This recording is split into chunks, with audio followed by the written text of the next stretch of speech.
The COLA issue has been around since just at the tail end of the EITC administration, and during that, in the campaign of 1994, representations were made that it would be paid. 2006, it still hasn't been paid.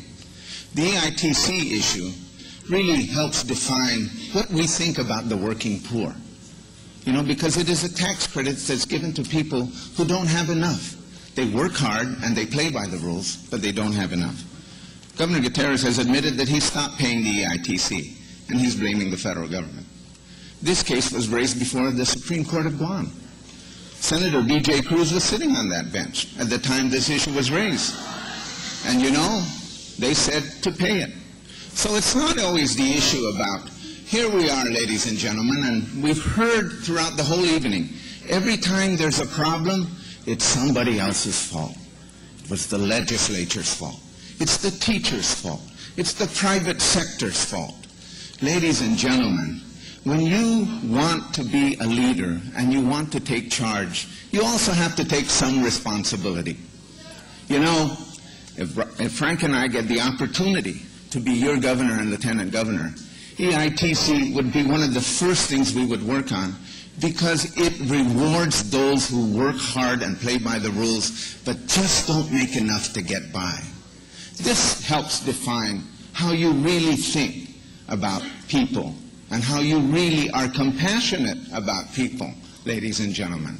It's not just about doing favors, but putting in place a system that allows people to survive. So the EITC tax credit, ladies and gentlemen, is not simply to be wished away as a federal mandate. It was a program that existed.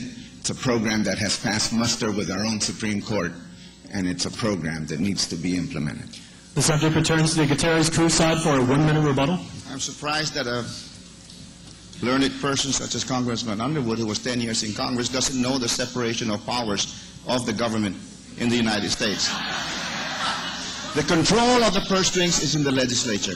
I don't care what Governor Camacho signs. If he doesn't get that appropriation from the legislature, he'll never be paid. I paid the EITC when it was appropriated. That was my response. I don't control the purse strings.